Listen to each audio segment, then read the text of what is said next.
As you may know, it's my job to corrupt young people with the contagious, infectious idea of individual freedom.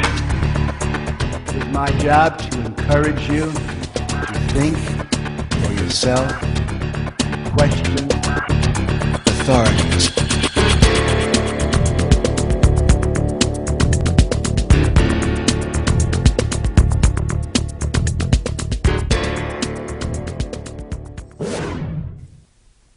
Hey gang, welcome back. Let's get to it. You want to know what's going on Wall Street? This is what's going on Wall Street.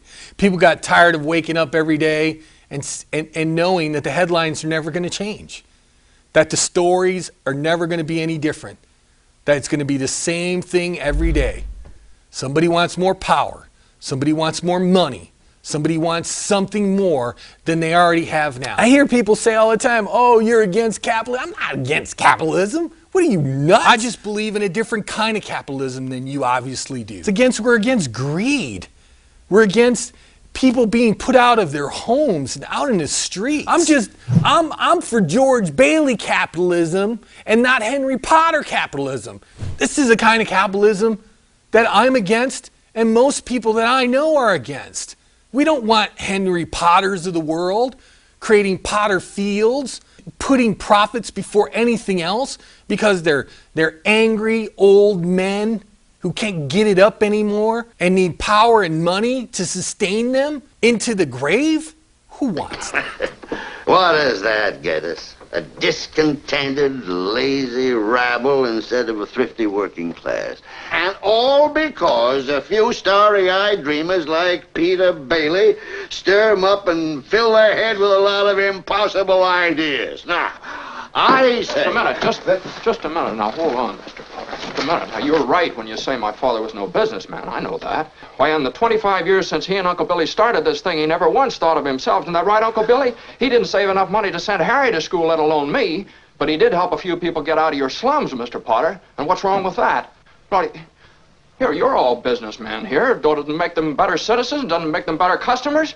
You said that what'd you say just a minute ago? They had to wait and save their money before they even thought of a decent home? Wait for what?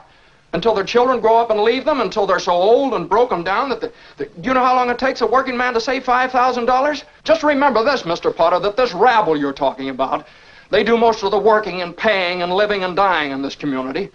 Well, is it too much to have them work and pay and live and die in a couple of decent rooms and a bath? Anyway, my father didn't think so.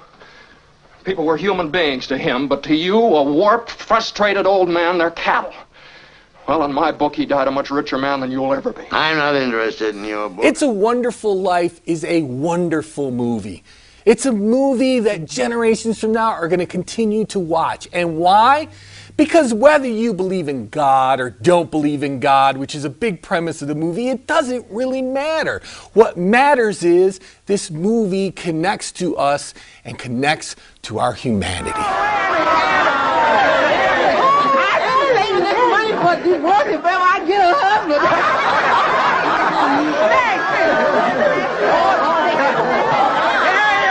George, you got the faculty all left out of it. Here's some beautiful. I wouldn't have a roof over my head if it wasn't for you, George. Just a minute. Quiet, everybody. Quiet. Now get this. It's from London. Oh. Mr. Gower cabled you need cash. Stop. My office instructed to advance you up to $25,000. Stop. Oh. Hee-haw and Merry Christmas, Sam Wainwright.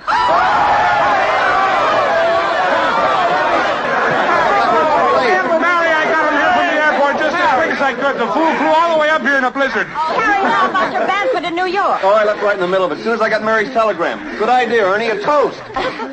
To my big brother, George, the richest man in town. This is why It's a Wonderful Life is a cornerstone of Americana.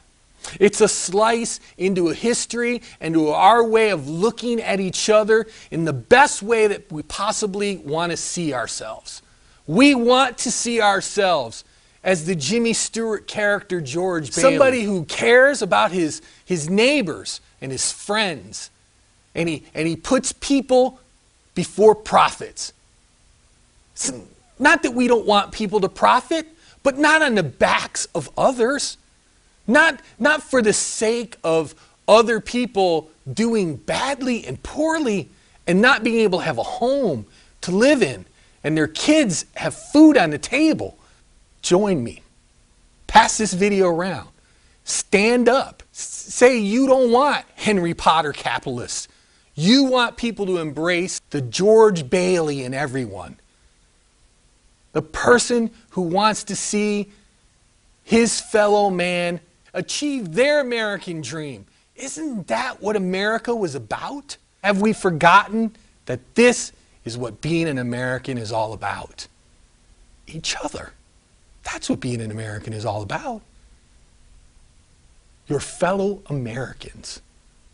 Not some corporation, not some Henry Potter who cares about the end buck, who cares about the shareholders before he cares about his fellow human beings. That's not the kind of capitalist I want to be. And I hope it's not the kind of capitalist you want to be.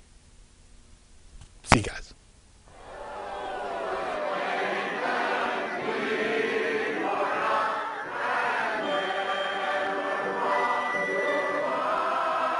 Times are bad, Mr. Potter. A lot of these people are out of way. Well, foreclosed. I can't do that. These families have children. They're not my children. But they're somebody's children, Mr. Potter.